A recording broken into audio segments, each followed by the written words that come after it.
à Shawinigan, Denise Thérien, 16 ans, quitte la maison très tôt. Elle a rendez-vous avec un vacancier chez qui elle doit garder les enfants pour la journée. Elle déborde d'enthousiasme, car c'est son premier emploi. Hélas, elle ne rentrera jamais chez elle. Toute la tragédie du 8 août 61 a ruiné la famille.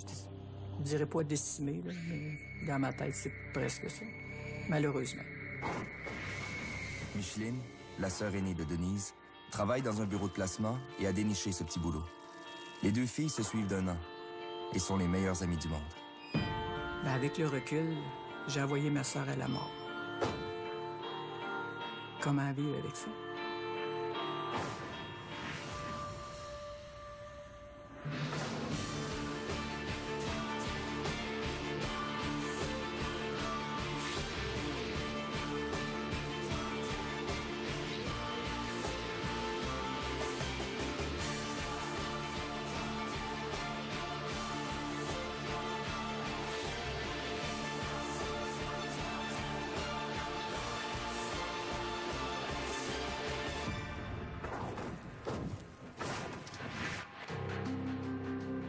L'affaire Denise Thérien refuse de mourir. Elle a commencé voilà 50 ans. Et elle dure encore. L'histoire commence dans une ville paisible du Québec. Shawinigan, c'est une ville industrielle qui a été née avec l'électricité. C'était la première centrale hydroélectrique au Québec, importante. Puis ça s'est greffé plusieurs usines de produits chimiques et tout ça. C'était une ville commerçante. C'était le point central de toute la région, là. Puis c'était aussi des milieux ouvriers, surtout. Un hôpital, gros. C'était une grosse ville, 50 000 habitants au début des années 60. En ce début d'août 1961, Denise Thérien s'ennuie sans doute un peu. Les vacances s'éternisent. Deuxième d'une famille de 9 enfants, de santé un peu fragile, studieuse, réservée, c'est tout compte fait une adolescente comme les autres. Mais bientôt, son nom sera sur toutes les lèvres, aux 4 coins de la province. Denise, c'est une fille qui était timide, mais en même temps, elle aimait s'amuser, mais c'était une fille timide. Elle n'aurait pas été discuter avec des gens qu'elle ne connaissait pas. Elle avait un petit cercle d'amis qui était assez limité, qui venaient à la maison, où elle allait des fois chez ses amis de filles, écouter de la musique ou regarder un film à la télévision, là. Mais c'était une fille qui était très tranquille, Denise. Elle était plus timide que moi. Et elle n'a pas vécu grand-chose à 16 ans, là. Elle était très aimée dans la famille, avec les frères et sœurs. On s'entendait très bien avec tout le monde. On partageait la même chambre, on partageait tout. C'était ma meilleure amie, un an de différence. La sœur aînée de Denise, Micheline, travaille au bureau de placement de la région depuis quelques semaines. Le 7 août 1961, elle reçoit l'appel d'un vacancier. J'étais réceptionniste. Donc, j'avais très peu d'expérience. Mais l'appel du 7 août n'était pas différent de beaucoup d'autres appels que j'avais dû répondre durant les 2 autres mois. Le monsieur en question se nommait Claude Marchand. Et il m'a demandé de y trouver une aide pour sa femme pour 2 à 3 semaines parce qu'elle était malade et qu'il y avait 2 jeunes enfants à son chalet, près du cimetière à Saint-Michel. Et puis là, face à ça, vu que moi, je venais de commencer à travailler, j'avais 17 ans, ma sœur 16 ans, elle retournait aux études en septembre, mais elle me trouvait très chanceuse d'avoir de l'argent. J'ai dit pourquoi je n'en ferais pas profiter, c'était juste pour les 3 dernières semaines de vacances d'été. J'ai été voir mon supérieur, puis je lui ai demandé si je pouvais, vu qu'elle n'était pas enregistrée au bureau, est-ce que je peux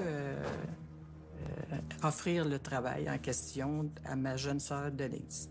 Il dit, j'ai aucun problème. Il dit, téléphone-lui, puis si elle accepte, il n'y a pas de problème. Claude Marchand rappelle, c'est marché conclu. Il ira chercher puis reconduire la jeune fille chez elle tous les jours, sauf le premier matin. Il a rappelé à la fin de l'après-midi au bureau pour dire que pour le premier matin, d'y aller par elle-même parce qu'il ne pouvait pas aller la chercher. Il a dit qu'elle prenne l'autobus, puis il a dit où débarquer près du 2e chalet, puis que sa femme l'attendrait là. Chez les Thériens, ce soir-là, le père s'inquiète du fait que Denise aille travailler chez des inconnus. Ses filles finissent par le gagner à leur cause. Puis mon père, lui, il aimait pas ça. Il dit non, tu prendras pas l'autobus, je vais aller te reconduire moi-même. Mais vu qu'il avait travaillé de 4 à minuit, que c'était tôt le matin, bien, il s'était levé, puis il s'était recouché, puis il disait avant de partir, tu viendras me chercher, je vais absolument aller te reconduire. Puis elle n'a pas voulu le déranger. Elle s'est rendue au coin de la rue, sur le 109 5e Avenue, Dame Blanche, prendre l'autobus. Puis moi, je l'ai croisé avec l'autre autobus, je m'en allais dans l'autre sens, j'ai envoyé la main, puis c'est la dernière fois que je l'ai vu. À l'heure du souper, Denise manque à l'appel. Son employeur n'est pas venu la reconduire tel qu'entendu. J'avais 14 ans à l'époque. Puis là, c'est sûr que quand on s'est préparé à souper, là, ma mère a commencé à s'inquiéter. Bien, mon père, il était il travaillait à l'usine du pont de Shawinigan, où il faisait le papier cellophane. Puis lui, il était sur l'équipe de 4 à minuit cette semaine-là. Fait que lui, il était au travail quand l'heure du souper est arrivée. Fait que là, mais quand il a appelé, comme d'habitude, aux alentours de 7 heures, puis là, il dit, puis Denise, comment elle a aimé sa journée? Fait que là, ma mère a dit, Denise, elle n'est pas arrivée, puis je suis très inquiète. Fait que c'est là que ça a commencé à s'activer. La mère de Denise sollicite l'aide d'une voisine qui l'emmène en voiture là où il avait été convenu que sa fille descende de l'autobus. Elles inspectent les alentours du cimetière. Elles ne trouvent aucune trace de Denise, ni même du chalet de Claude Marchand. Moi, j'ai gardé le reste des enfants. Quand t'es revenu, puis que rien ce qui avait été dit au bureau existait, ça regardait pas bien. Fait que là, c'est sûr, mon père a commencé à s'énerver. Fait qu'en fin de compte, il y a eu un remplaçant à l'usine. Tout de suite, il a quitté pour la maison. Fait que là, ils ont parti, mon père et ma mère après. Ils sont retournés vers les chalets. Puis pour s'apercevoir que vraiment, là, il y avait de quoi de vraiment bizarre qui s'était passé, là. Qu'il n'y avait aucune personne qui était présente dans les alentours. Fait que là, ils se sont dirigés immédiatement au poste de police local de la ville de Shawinigan-Sud. Fait que là, ils ont rencontré le constable qui était préposé au corps du soir. Puis là, ils ont commencé, eux autres aussi. Ils sont retournés avec la police. Fait que là, c'est ainsi que l'enquête a commencé lentement, la porte tortue, là. Les circonstances ont fait que l'endroit où Denise était allée pour garder, selon l'entente, c'était dans les limites de la ville. Fait que là, eux autres, ils ont conclu que ça devait appartenir dans le territoire, qu'est-ce qu'on appelait à l'époque la police provinciale du Québec. Il y a eu un problème de juridiction au niveau des corps policiers. Shawinigan, Trois-Rivières se battaient tous les deux. Ils se relançaient la balle. Donc, mon grand-père a été pris dans les premiers instants à se badrer avec de la complexité à ce niveau-là parce que personne n'écoutait. On prenait sa déposition à Shawinigan. Un coup, la déposition était prise. On disait « Ah, c'est pas nous autres qui s'en occupent, c'est Trois-Rivières. » On se rendait à Trois-Rivières et on se relançait la balle encore une fois. On disait « C'est pas nous autres, c'est Shawinigan. » Donc, la première semaine et même presque les premiers 10 jours, il n'y en a pas eu d'enquête policière. Oui, il y a des policiers qui sont venus chez mon grand-père, qui sont allés voir à l'endroit où Denise avait supposément débarqué de l'autobus et était disparue. Mais hormis ça, on pensait à une fugue. On ne trouve aucune trace de Claude Marchand, l'homme qui a appelé au bureau de placement. Si, du côté des policiers, les choses traînent, on s'active chez les terriens où personne ne croit à une fugue de Denise. Son père sollicite l'aide de la radio, puis de la télévision, puis de la presse écrite locale. C'était mon grand-père qui faisait les premières démarches. C'est lui qui a commencé le tout parce que sinon, ça n'aurait jamais débuté. Les policiers faisaient rien. La famille Thérien a fait beaucoup de pression pour avoir des résultats. Et la famille Thérien était connue à Shawinigan. Moi, je connaissais certains membres de la famille qui demeuraient à Shawinigan. Ils ont été... M. Thérien travaillait à la compagnie du Pont, si ma mémoire est bonne. Ce monsieur-là, il s'est rendu malade. C'était quelque chose. À la suite de la presse locale, les médias pan-québécois s'emparent de l'affaire. Des enlèvements de jeunes filles dans la grande ville passent encore, mais en province, dans la tranquille et virtueuse Mauricie, tout Shawinigan est vite sans dessus-dessous. L'opinion publique québécoise est touchée. On compatit à la douleur des parents qui remuent ciel et terre pour qu'on fasse davantage. Des battues sont organisées par Henri Thérien et ses collègues de l'usine. Le cimetière Saint-Michel et ses environs sont passés au peigne fin. Fait qu'eux autres, ils ont organisé des fouilles à l'époque avec des petits groupes. Puis après ça s'est grossi beaucoup. Parce que là, c'était publié que tous les gens qui étaient intéressés de la région, s'ils voulaient participer aux recherches, puis il y avait souvent des centaines de personnes même qui étaient impliquées. Les voisins, les amis de Denise, ses professeurs, ses cousins et cousines sont interrogés. Rien n'y fait. On ne trouve aucune trace de la disparue, aucun indice sur l'identité de son ou de ses ravisseurs. Effectivement, cette affaire-là, j'étais nouvel enquêteur. Denise est disparue le 8 août 1961. J'ai commencé en 61 à l'automne comme enquêteur et ce dossier-là nous touchait énormément. Entre-temps, au quartier général de la police, les lettres anonymes affluent, les coups de téléphone inutiles aussi. On a vu Denise à Montréal, à Saint-Hyacinthe, à Québec, à Toronto, puis à Vancouver. La police laisse savoir qu'elle a longuement interrogé une demi-douzaine de suspects, mais au final, ils sont tous relâchés. L'affaire prend des proportions difficiles à comprendre aujourd'hui. Dans les premières semaines, après l'événement malheureux, c'est qu'il y a eu beaucoup de journalistes régionaux, qui en avaient un peu partout au Québec, de Montréal. Il y en venait de l'Ontario, il y en est venu des journaux anglophones, des francophones, les plus connus. Ça, c'était à la maison, ça, du matin au soir. Puis même souvent, on était attablés en famille pour manger. Puis il y en avait qui étaient fort à l'aise, ils se tiraient une chaise, puis ils prenaient un bol de soupe, comme on dit, à la maison. Là. Fait que là, il était dans la maison, puis ma mère, à un moment donné, elle n'en pouvait plus au point de vue émotionnel. Avec le temps, l'hypothèse d'une fugue de Denise a fait place à celle d'un enlèvement. Les médias se sont emparés de l'affaire, tout Shawinigan est impliqué. Le père de Denise continue de se démener, mais l'enquête piétine. La persévérance des uns et des autres va finalement mener à la désignation d'un premier suspect.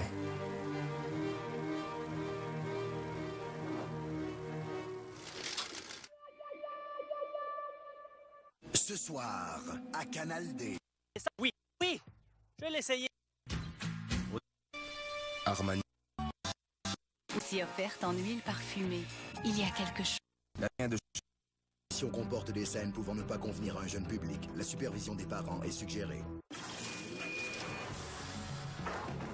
À l'été 1961, la jeune Denise Terrien de Shawinigan est portée disparue. Tout laisse croire qu'elle a été enlevée.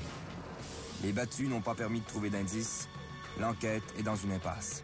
Ce qui n'aide en rien au malheur de la famille Terrien, ce sont les petites méchancetés de province. L'affaire Denise Terrien, l'enlèvement de Denise Terrien, une jeune fille de mon âge, le 8 août 61, c'était une fille que je connaissais pas, mais je connaissais son chum, là, qui était un de mes voisins. Donc, c'est une petite ville, hein, tout le monde se connaissait un peu. Mon père connaissait son père, puis ainsi de suite. Donc, c'était le premier dossier d'affaires judiciaires qui m'a préoccupé, qui m'a intéressé. C'était toujours un enlèvement qui était mystérieux. Il y avait toutes sortes de rumeurs, puis toutes sortes d'histoires qu'elle avait été enlevée pour la traite des Blanches, puis ci, puis ça. Puis là, il y a plusieurs rumeurs aussi qui impliquaient la famille aussi. Les mauvaises langues, ça s'en allait partout. Les Terriens reçoivent même des demandes de rançon, dont une de 5 000 $ par la poste. On enverra un policier déguisé au rendez-vous fixé par le supposé ravisseur. En vain, bien sûr. On pincera éventuellement l'auteur de la lettre. Un trifluvien qui n'a rien à voir avec l'enlèvement. Il écopera de 3 ans de réclusion pour son méfait. Tout un chacun témoigne compassion et solidarité aux Terriens. Comme ce Marcel Bernier qui, quelques jours après la disparition de Denise, passe chez eux. Il est fossoyeur au cimetière Saint-Joseph, tout près de l'endroit où Denise est descendue de l'autobus. Puis mes parents étaient justement sur le balcon. Puis là, il a débarqué, puis mon père, il se disait « Qu'est-ce qu'il vient faire ici? » Fait que là, lui, il a dit qu'il avait entendu parler que sa fille était disparue, puis qu'il aimerait bien coopérer. Puis là, ben, il a employé l'expression, en fin de compte, s'il est arrivé de quoi de grave, ça prend un Christ d'écœurant pour faire des choses semblables. Fait que mon père, il se disait, pourquoi ce monsieur-là se présente, puis dit que c'est comme soupçonné qu'il est arrivé de quoi de grave. Le père de Denise est si troublé par les propos de Bernier qu'il décide d'aller le trouver, question de lui tirer les vers du nez. Mon grand-père a trouvé dès le début que Marcel Bernier avait quelque chose à cacher, était suspect dans l'histoire, sans savoir à quel niveau il était impliqué. Il a toujours eu le pressentiment que Marcel Bernier savait des choses sur la disparition de sa fille, des choses qu'il voulait pas livrer. Fait qu'en fin de compte, mon père il est retourné, lui, au cimetière quelques jours plus tard avec un ami. Puis là, il a vu que Marcel Bernier il était très nerveux au point qu'il se disait il était en train de manger, puis il s'étouffait, puis il échappait sa nourriture au sol. Puis il racontait toutes sortes d'affaires bizarres. Là. Mon père, il disait, il y a quelque chose, il semble extrêmement nerveux. Fait que là, il avait mentionné ça aux policiers. Le temps passe sans que surviennent de nouveaux développements. L'enquête que la police ne faisait pas, c'est mon grand-père qui faisait les premières démarches, qui prenait de son temps, qui allait sonner chez des gens qui posaient des questions, qui interrogeaient. C'est lui qui faisait le travail d'enquêteur. Henri Terrien s'impatiente devant les lenteurs de la police provinciale. Notre police connaît alors de profonds bouleversements. Elle vit sa révolution tranquille, aussi radicale que celle que traverse alors la société québécoise. Le gouvernement s'est attelé à réformer cette police qui passe pour des plus corrompus. Il reste que la corruption érigée en système parce qu'il n'y avait pas de syndicat, il n'y avait pas de code d'éthique, il n'y avait pas de mode d'emploi. C'est des chums, c'était du copinage. C'était le chum d'un tel qui entrait dans la Sûreté du Québec. La police provinciale, en 61, c'est encore la police à Duplessis. Les changements n'ont pas été faits. Quand, en 60, les libéraux de Jean Lesage ont pris le pouvoir, une des priorités, ça a été de faire le ménage à la PP des années 50, la police à Duplessis. C'était une police qui était corrompue, inefficace, puis il y avait toutes sortes de qualificatifs peu glorieux. Donc là, en 60, on fait le grand ménage. Il y a beaucoup de policiers qui remettent leur démission sans qu'on leur pose de questions. D'autres ont été congédiés. Là, on a engagé aussi une quarantaine d'officiers supérieurs de la Gendarmerie royale du Canada. Les méthodes de la Gendarmerie royale étaient énormément plus avancées que ça. Quand on a fait venir des gens de la Gendarmerie royale pour intégrer la Sûreté du Québec, ils ont structuré la police. C'est devenu une police plus sérieuse, tout simplement. Si notre police nationale tarde à s'engager à fond dans l'affaire Terrien, on ne peut faire le même reproche à nos médias. Mais de tous ceux qui suivent l'affaire de près, aucun n'y met le zèle d'Allopolis. Allopolis a été fondée en 1953. On est au début des années 50. On est en fait dans la période du Québec qu'on appelle maintenant historiquement la Grande Noirceur. C'est l'époque du Plessis. C'est l'époque où, dans les journaux surtout, il n'y a pas de première page de faits divers ni de gros procès. Le gars qui a fondé Allopolis, c'est Maître Robert Poulin. C'est un avocat, mais c'est un journaliste en premier lieu. Son idée, c'était carrément de couvrir à travers le Québec les crimes majeurs, les meurtres surtout. Puis, il était partout en province. Donc, quand l'histoire est arrivée à Shawinigan, Allopolis avait plus de contact avec les enquêteurs que nous, la petite équipe de journalistes de Shawinigan. L'affaire Terrien a ébranlé tout le Québec, justement parce qu'Allopolis était publié partout, différemment des quotidiens qui couvraient chacun de leur municipalité. L'idée, c'était d'envoyer une équipe, tout le temps une équipe d'un journaliste, un photographe sur place, peu importe l'endroit où un Québécois se faisait tuer, au Québec ou même ailleurs, et de produire les reportages. Puis le Québec n'était pas habitué à ça, juste des faits.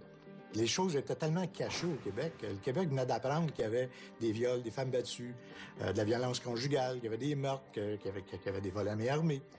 Alors c'était un choc, c'était populaire au Qatar.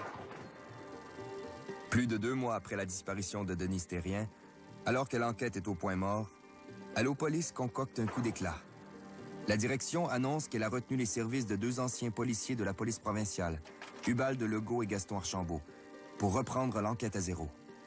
Puis évidemment, c'est en exclusivité dans Allopolis, parce que le père de Denise Terrien avait accepté qu'on fasse cette histoire-là. Dépêché à Shawinigan, aux frais d'Allopolis et au grand soulagement des Terriens, les ex-policiers se lancent sur le terrain. On reprend les interrogatoires des témoins, on organise d'autres battues, il y a des ministres et se rend même à Montréal pour rencontrer le directeur de la SQ, Josaphat Brunet, afin de relancer l'enquête. Mais rien n'y fait. Peu à peu, le Québec va passer à autre chose. Mon père il avait fait beaucoup de pression, là, même avec le maire de Shawinigan-Sud dans le temps. Les maires de Shawinigan, il les rencontrait. Il envoyait des lettres aux députés régionaux, au premier ministre du Québec, qui était Jean Lesage à l'époque. Hier comme aujourd'hui, les enquêteurs ne tiennent pas les proches de la disparue au courant de tous les développements de l'enquête.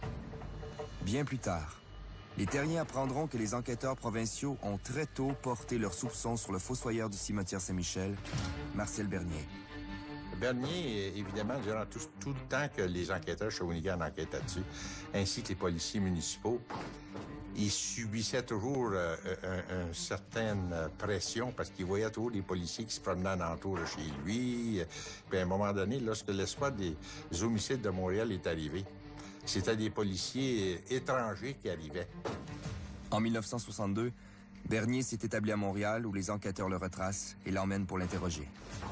On le soumet au détecteur de mensonges. Sans résultat. Il faut dire qu'à l'époque, cet outil relativement nouveau n'était pas maîtrisé comme il est aujourd'hui par ses spécialistes. On va alors emmener Bernier à Québec, à l'hôpital psychiatrique Saint-Michel-Archange, où sous la gouverne d'un éminent spécialiste, on lui injecte à plusieurs reprises un sérum de vérité. Là non plus, il ne semble pas que l'expérience ait porté ses fruits. Si bien qu'il a fallu le relâcher. Cette opération policière tenue secrète sera le dernier développement à survenir dans cette affaire qui va tomber dans l'oubli. Jusqu'à ce qu'elle refasse surface en fanfare quelques années plus tard. On va alors relancer l'enquête. Cette fois, on va éclaircir le mystère.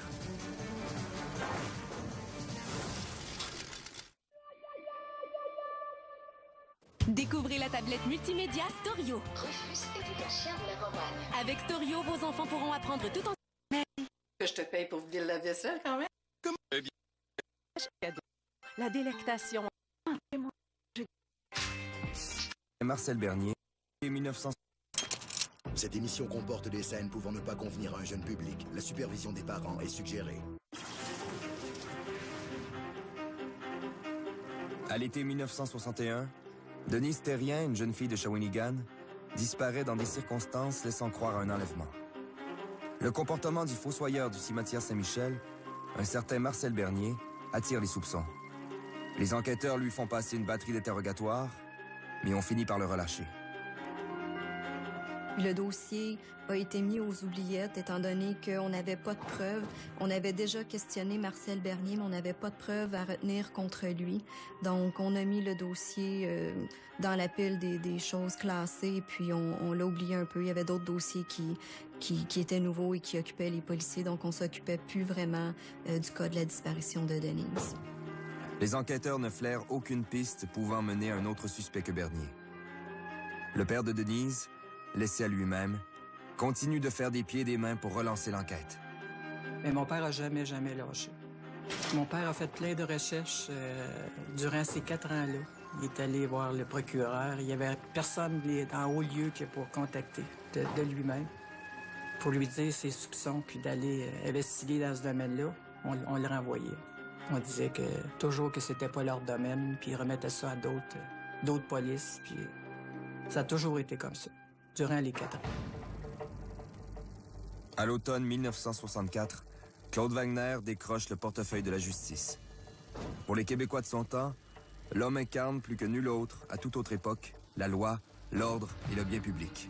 Claude Wagner, qui était une réputation de monsieur net, arrive au ministère de la Justice à Québec. C'était, si on veut, la campagne de nettoyage des mœurs, puis tout ça, puis c'était l'homme au-dessus de tout soupçon. Le ministre de la Justice qui avait modernisé aussi tout le système des procureurs de la Couronne. Puis mon père, quand il a su ça, il avait entendu parler de la réputation de fonceur de M. Wagner. Fait que là, il avait écrit une lettre personnelle à Claude Wagner pour dire que la situation traînait depuis fort longtemps, puis que rien de concret n'aboutissait. C'est là que M. Wagner a ordonné, en fait, la réouverture de l'enquête parce que ça traînait trop à son goût. Puis là, il avait donné ça en particulier à la Sûreté du Québec à Montréal, l'escouade des homicides. Richard Masson, qui était le patron, c'est lui, là, on a confié le dossier à Richard Masson, qui a pris le dossier en disant qu'il ne partirait plus de Shawinigan tant que le dossier ne serait pas réglé. Le sous-inspecteur Richard Masson était un policier reconnu par sa façon de travailler, qui était vraiment là, un type qui se dévoue énormément puis qui prenait à cœur ses dossiers. Richard Masson commence une enquête d'homicide, donc on reprend l'enquête depuis le début. On retrace les événements depuis l'appel qui a été placé au bureau de placement jusqu'au moment où Denise a embarqué dans l'autobus, où elle est débarquée de l'autobus et à l'endroit où elle serait apparemment disparue. Donc, on refait le parcours et on remonte dans le passé pour savoir qu'est-ce qui a pu arriver, c'est quoi les éléments, qui a pu participer à l'enlèvement de Denise. Est-ce que c'était prémédité? Est-ce que c'était une malchance? Et là, donc, on a refait l'enquête depuis le début. Même si ma mémoire est bonne, il n'avait pas à se rapporter à ses supérieurs. Il pouvait agir directement en contact avec le bureau du procureur général. C'est lui qui s'est entouré d'une bonne équipe, des gens du coin, des gens de Montréal, qui ont travaillé très, très serré. Ils sont venus à la maison, ils ont repris depuis le début tous les événements au complet que mes parents connaissaient parce que il y en avait des bouts de papier griffonnés dans la maison un peu partout, des cartables complets, des découpeurs de journaux. Ils gardaient tout. L'enquête reprend le travail des journalistes et reprend les soupçons de mon grand-père qui, depuis le début, a toujours eu des doutes sur l'attitude de Bernier. L'enquêteur Richard Masson n'est pas sans savoir que Bernier traîne un passé criminel. Marcel Bernier, il avait un passé antérieur à la disparition de ma tante Denise. Des condamnations pour des vols de voitures, vols à main armée. Il avait fait des séjours en prison, il s'était déjà évadé de prison. Marcel Bernier n'avait pas auparavant de condamnation pour des offenses à caractère sexuel. C'est venu plus tard. Suite à la disparition de Denise, il a été accusé 2 ans après d'attentat à la pudeur contre une mineure.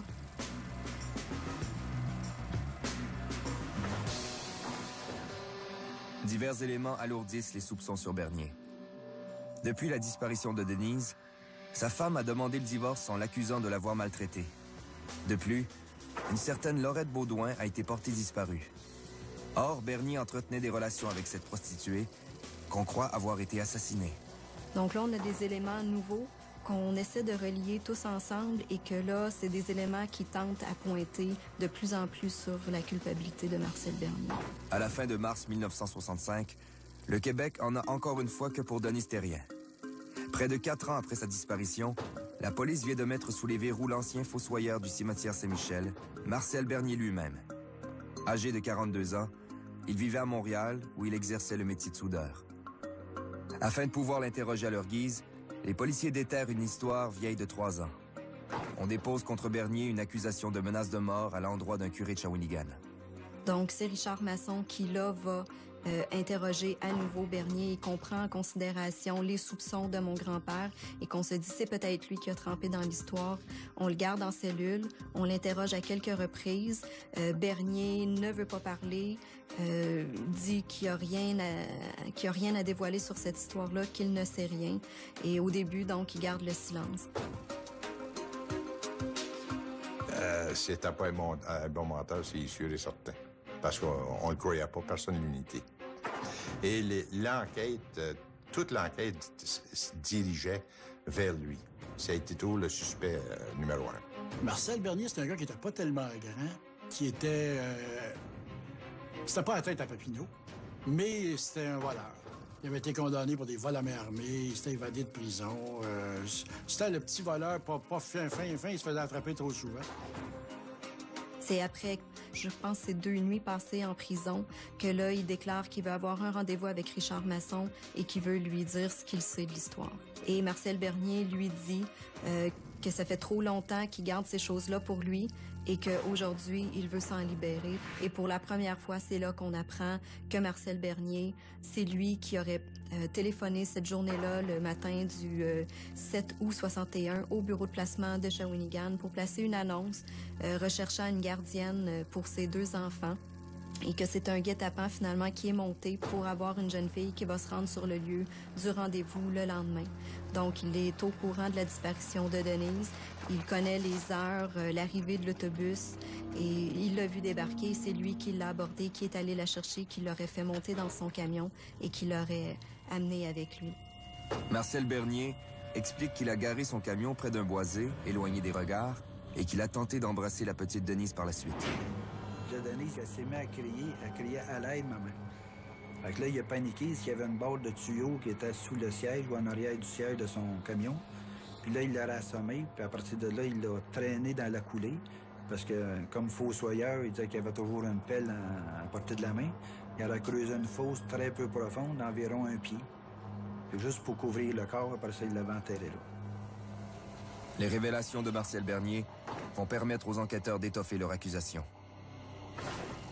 Ainsi, l'ex-fossoyeur propose de les mener à l'endroit même où il aurait enterré les effets personnels de Denise après l'avoir tuée. Alors, ils se rendent au cimetière de Shawinigan-Sud et à un emplacement très précis, sans se chercher. Marcel Bernier est à même de montrer, il y a un petit amas de pierres sur les lieux, il pointe du doigt et on creuse dès le soir même et on met la main sur les effets personnels ayant appartenu à Denise. J'ai été sur place, identifier les objets que Denise était partie avec, dont la bourse, le contenu de la bourse, son chapelet, un set de manicure, son portefeuille, des lambeaux de la robe, une crinoline, un bas, un soulier. Les révélations de Bernier ont mené les enquêteurs là où il avait enterré les effets personnels de Denise Thérien. Par contre, on peine à trouver l'emplacement où il affirme avoir disposé du corps. D'autre part, le flair et la ténacité de l'enquêteur maçon vont porter leurs fruits. Marcel Bernier va avouer un deuxième crime, tout aussi grave que le premier.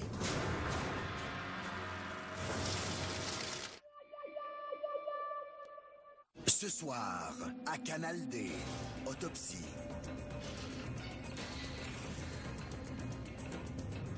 Enquête FBI.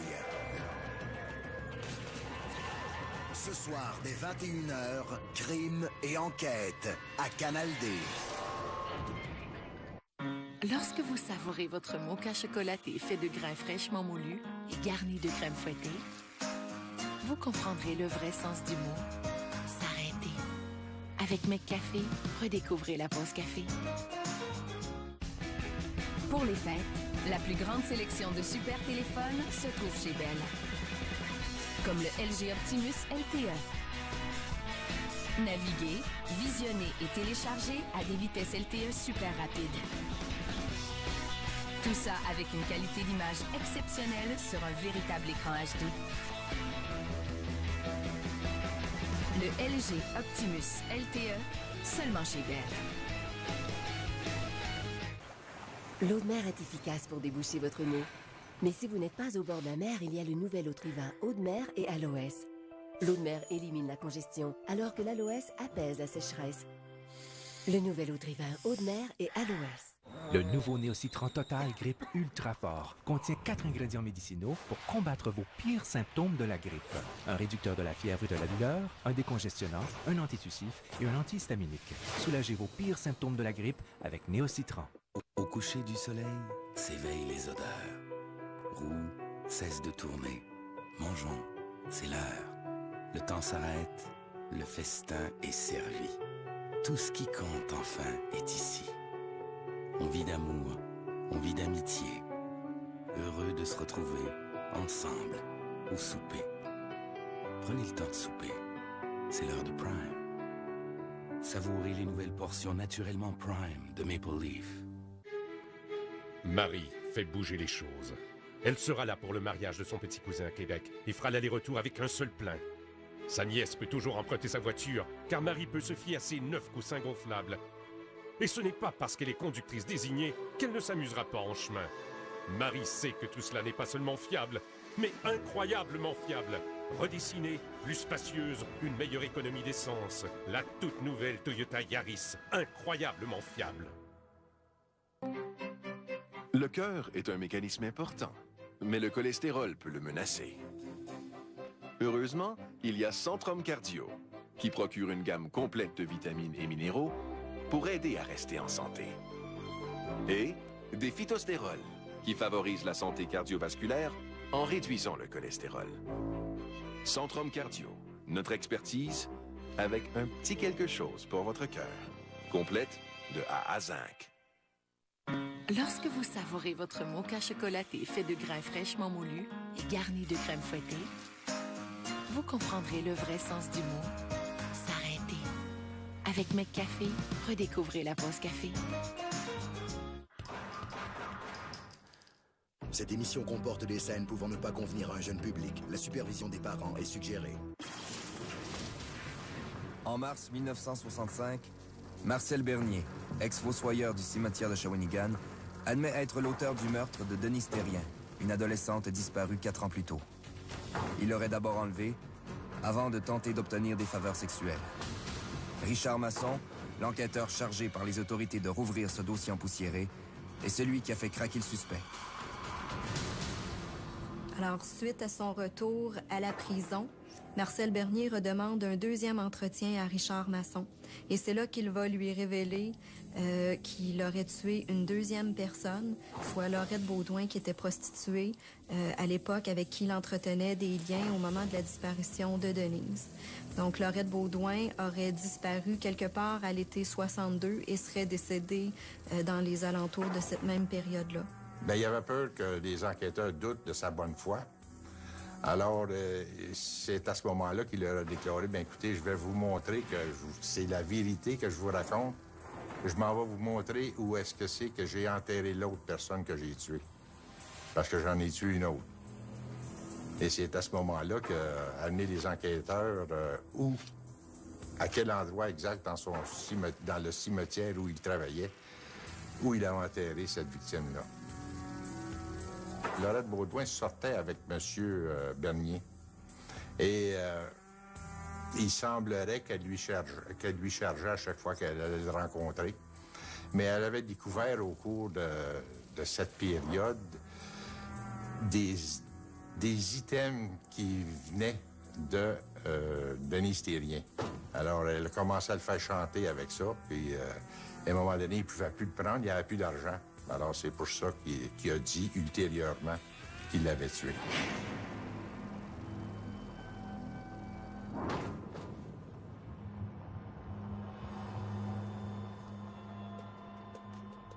Le lieu de sépulture de Laurette Beaudoin, situé dans le cimetière Saint-Michel, est facilement repéré. Celui de Denise Thérien, enterré dans un bois avoisinant, à en croire Bernier, pose toujours problème. C'était presque un travail archéologue parce que les tranchées, on ne pouvait pas aller trop creux. D'abord, la terre était gelée et on ne pouvait pas aller trop creux pour ne pas endommager les restes.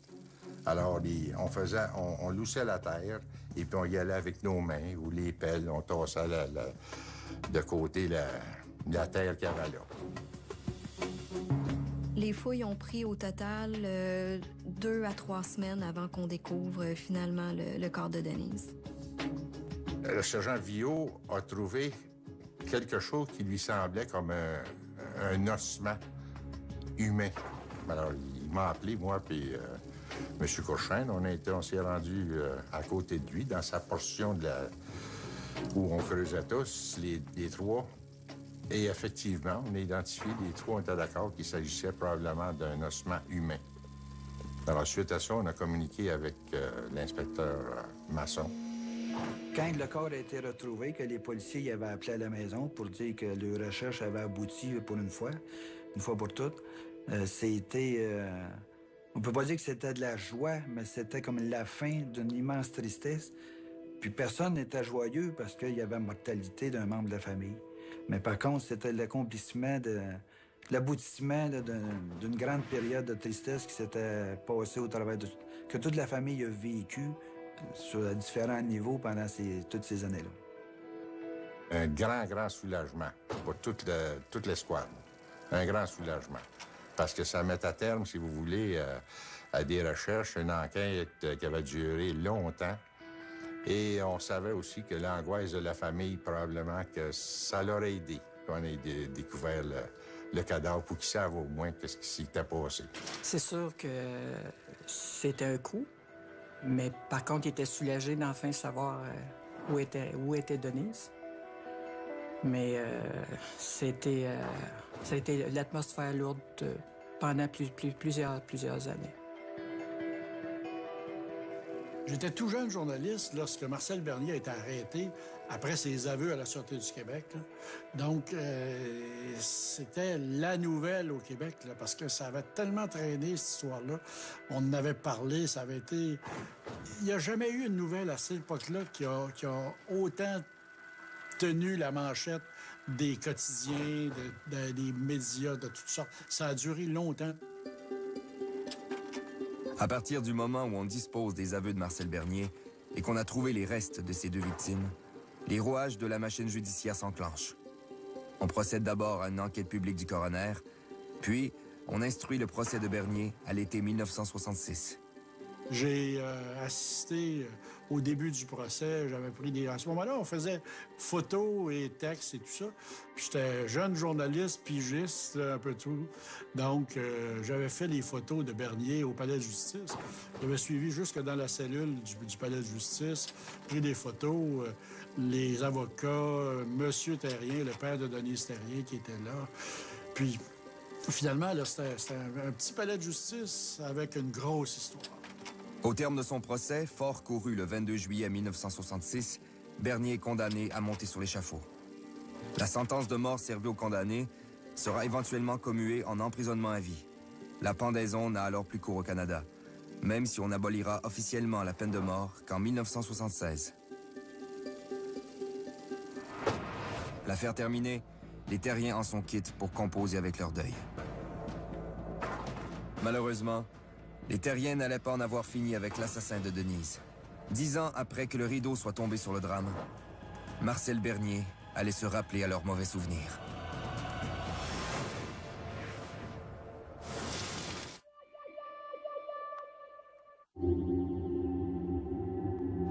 Johnny Duong a été retrouvé ligoté et poignardé à de multiples reprises.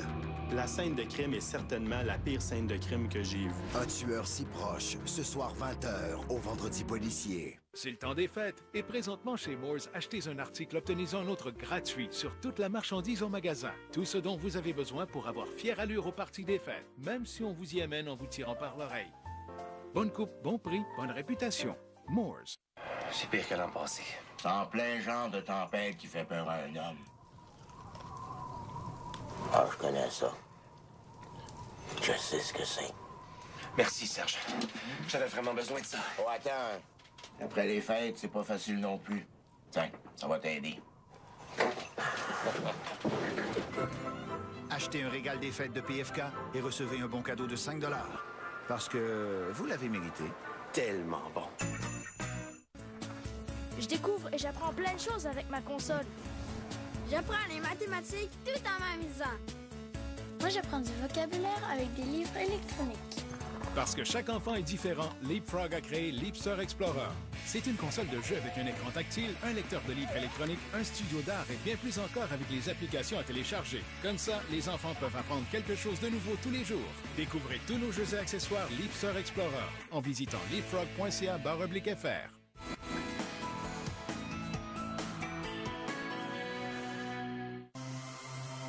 Sa façon de bouger, sa façon de nettoyer, sa façon de vous faire sentir bien.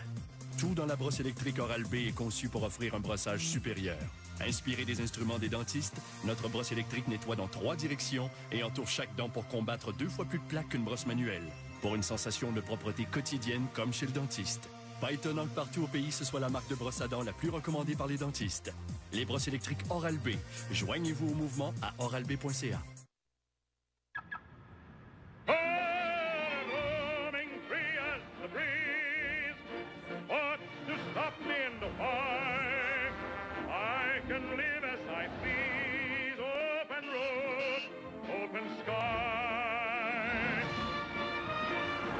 Plus vous êtes léger, plus vous êtes agile.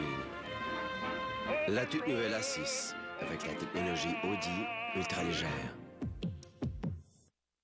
Puisqu'il y a plus d'un homme sur votre liste de Noël, présentement chez Moores, achetez un article, obtenez-en un autre gratuit sur toute la marchandise en magasin. C'est donc plus facile de faire le Père Noël, peu importe la longueur de la liste. Bonne coupe, bon prix, bonne réputation. Moores.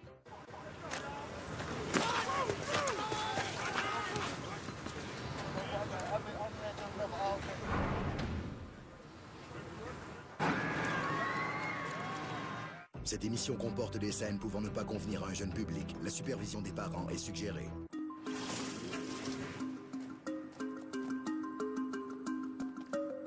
Marcel Bernier est écroué depuis plus de 12 ans pour les meurtres de Denise Terrien et de Laurette Baudouin, lorsqu'en 1976, il fait la connaissance du député Jacques Lavoie, du sous-comité parlementaire des pénitenciers. Le fossoyeur revient alors sur ses aveux. S'il avoue être l'auteur du meurtre de Laurette Baudouin, il se dit innocent de celui de Denise Thérien. Selon moi, la version de Bernier a changé quand, c'est ça, la libération conditionnelle approchait. Est-ce qu'en prison, il a voulu se racheter parce que lui, il avait des enfants? Est-ce qu'à sa sortie, il a voulu laver son nom ou avoir l'air moins pire de ce qu'il était vraiment? Si Marcel Bernier reconnaît avoir disposé du corps de Denise Thérien, il nie l'avoir assassiné. Il impute la faute à Laurette Baudouin et à son proxénète. Selon lui, ces deux-là l'auraient kidnappé en vue d'obtenir une rançon. Les choses ayant mal tourné, ils auraient alors choisi d'éliminer la petite. Laurette Baudouin, avec qui Bernier entretenait une relation, exige alors de lui qu'il se débarrasse du cadavre. Sous l'emprise de sa maîtresse, craignant d'être assassiné par son souteneur, Bernier s'exécute et prend le parti de se taire. Dégoûté, il aurait finalement assassiné la prostituée quelques semaines plus tard dans un moment de rage folle. Par crainte de représailles de la part du complice de Laurette Baudouin, il aurait menti aux policiers et au coroner et se serait abstenu de toute défense à son procès. M. Bernier, écoutez, c'était une personne à qui on ne pouvait pas avoir confiance. C'est impossible. Je sais qu'à un moment donné, il y a eu un député, je ne sais pas qui, était là, puis il pensait qu'il y a une personne seulement qui pouvait savoir où on pouvait trouver le cadavre, et c'était le meurtrier. En tout cas, l'ensemble de la preuve que moi j'ai vue, les faits que moi j'ai vécus au fil des ans, ce que j'ai entendu, ce que Marcel Bernier m'a dit, je conclus qu'il a dit la vérité la première fois et qu'il a voulu diluer sa responsabilité la deuxième fois. Quelques jours avant sa mort, survenue le 22 mai 1977 à la suite d'une crise cardiaque, Bernier fait parvenir à Jacques Lavoie les dernières feuilles d'un manuscrit où il prétend dénoncer les vrais assassins de Denise Thérien. Le livre paraîtra chez Stanquet à l'automne suivant, sous le titre « Le Fossoyeur, les confessions de Marcel Bernier ». La lecture du livre inspirera le réalisateur de cinéma Marc Bisaillon. On le sait, nous autres, que tous les gens qui sont en prison, mais tout le monde sait en fait que tous ceux qui sont en prison sont innocents. Fait que lui, il faisait un peu partie de ce mythe-là en se disant innocent, mais il s'accusait tellement de lâcheté que j'ai été touché par ça. À partir de ce moment-là, j'ai commencé à m'intéresser à cette histoire-là que je connaissais pas du tout. Et c'est pour ça que j'ai décidé d'en faire une fable que j'ai appelée La lâcheté. Là. Je me suis pas caché derrière un titre. C'est un film d'auteur basé sur une histoire, disons-le, assez sordide, mais qui fouille notre nature humaine, je pense. La famille Thérien a très mal réagi à la sortie du film, à l'annonce même qu'il y aurait un film, parce que c'était basé sur les déclarations de Bernier que personne n'a jamais cru. C'était en même temps et déception, grande déception et colère. Parce qu'on se disait, pourquoi déterrer encore des choses comme ça? Puis en plus, sous forme soi-disant de fiction. Puis nous autres, dans nos têtes, à nous autres, une fiction, c'est de quoi d'inventer. Inventer à partir du réel, on ne voyait pas où était la ligne. Pourquoi faire un film avec des faits réels, mais en même temps étant appelé fictif?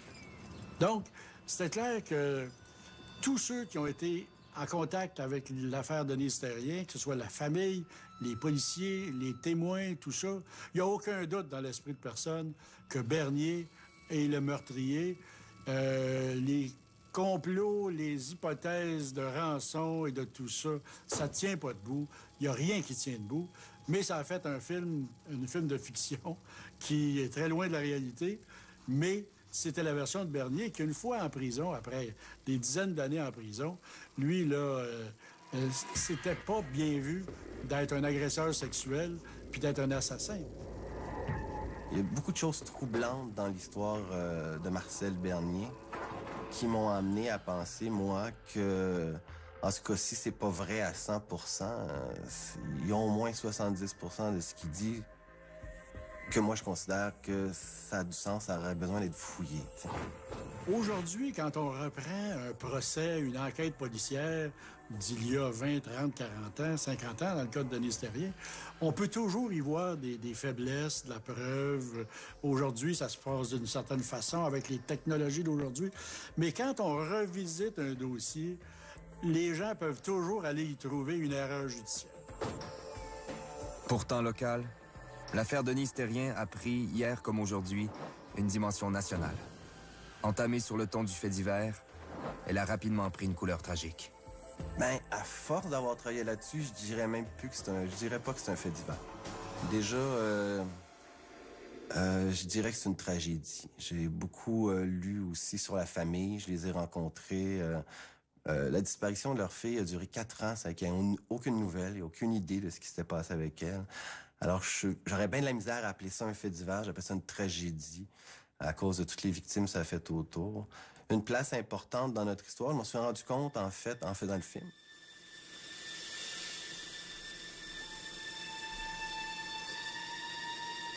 La famille, c'est épouvantable. En 2009. Ils sont tous vivants. J'ai encore ma mère. Je m'en occupe tous les jours. Elle est en résidence. Je me sens très, très redevante face à elle. C'est encore beaucoup présent dans sa tête aussi. Elle a 87 ans. Mon père est décédé en 2001. Il en a parlé tout le temps. Tout le temps, toutes les fois qu'il me voyait, il m'en parlait. Parce qu'au moment où le drame est arrivé, sans le vouloir, mes grands-parents se devaient à quelque part de délaisser les autres enfants, étant donné qu'ils mettaient toutes leurs énergies à retrouver leur fille qui était disparue. Comme il y avait plusieurs autres enfants et que plusieurs étaient jeunes, très jeunes à l'époque, ils ont été dispersés, ils ont été envoyés dans des lieux différents, dans des familles différentes ou en pensionnat pour certains. Donc, sans le vouloir, la famille s'est éloignée, les membres se sont éloignés les uns des autres. Marqué toute ma vie. Face à... Je m'excuse. Face à mes parents et la famille. J'ai passé pour la méchante de la famille. Pour elle, le point de départ, c'est d'avoir répondu à cet appel-là et d'avoir référé sa jeune sœur pour l'emploi. Si ça n'avait pas eu lieu, la famille aurait continué sa vie, il ne serait jamais rien arrivé. Ça aurait continué d'être une famille unie. Je me rends compte qu'elle porte le poids pendant toutes ces années-là et encore aujourd'hui. Ben, je savais ce qu'il pensait de moi. J'en parlais pas. Parce qu'il y en a un qui m'a déjà dit que j'étais la méchante de la famille et que j'avais tout brisé la famille. Un de mes frères, j'ai 4 frères. Je ne nommerai pas, là. Fait que c'est pas juste des idées que je me fais, là. Ça a brisé toute ma vie.